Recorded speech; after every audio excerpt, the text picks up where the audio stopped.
Good morning. I'd like to be with you personally to celebrate this occasion, but you probably heard that my daughter is getting married tomorrow in Atlanta, so I'm sending this tribute by video. Well, I was drawn into tobacco research in Richard's orbit in the early 1990s. At the time, he was already famous for his collaborations with Richard Dahl, and since then, I've seen what you have, his statistical genius, his ferocious insistence on getting it right, and his iconic communication style. But most of all, I'm impressed by his commitment in focusing epidemiologic research on public health problems that matter and analyses that truly inform. Two examples illustrate Richard's extraordinary contributions to tobacco research. One concerns his role in quantifying the risks of tobacco smoking to individual smokers. The other addresses the mortality burden from smoking to society at large. Richard Peto first collaborated with Richard Dahl on the 20-year follow-up of male British doctors, and then again on the 40 and 50-year follow-up. As you know, this study began in 1951 as a prospective exercise to confirm or refute the excess of lung cancer seen among smokers in retrospective studies. But by the 20-year follow-up of the male doctors, the number of conditions by which smoking was recognized to kill smokers was proliferating. There were 54 vascular, malignant, and respiratory endpoints considered of a priori interest. Yet the most important novel contribution of this and later follow-ups was not the cause-specific ways that smoking could kill you, but the risks of persistent smoking versus cessation on overall survival.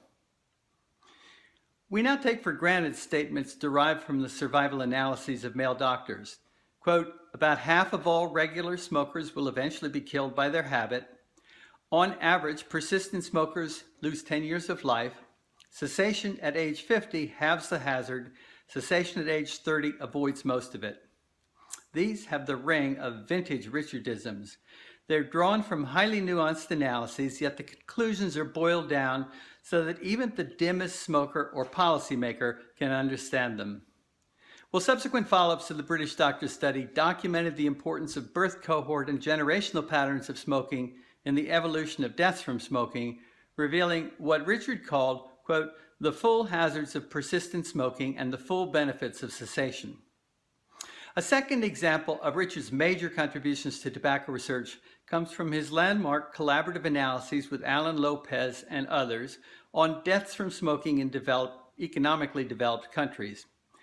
These estimate the mortality burden to society at large, not to individual smokers.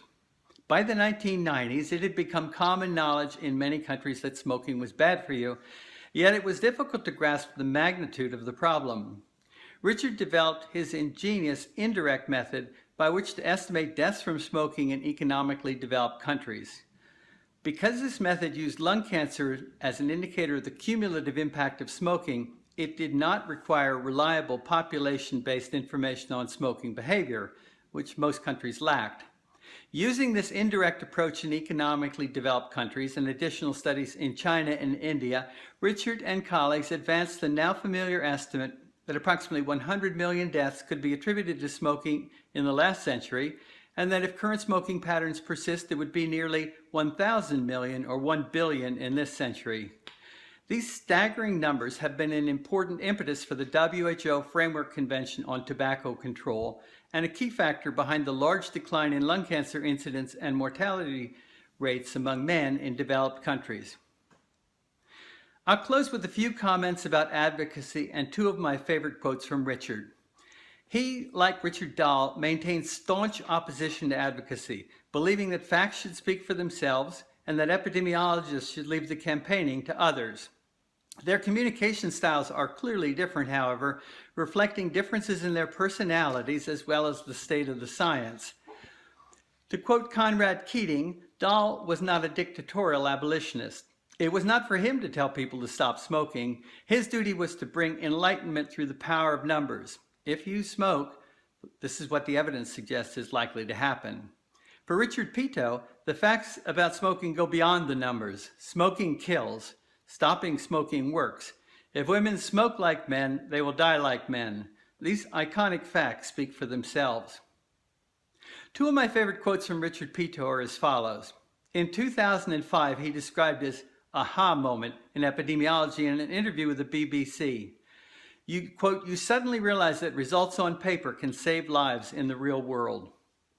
In 2011, he was again speaking to the BBC and said, quote, there are 1 million deaths from smoking in China annually, and things are getting worse rather than better.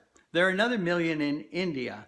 Still, a world without smoking remains a real possibility.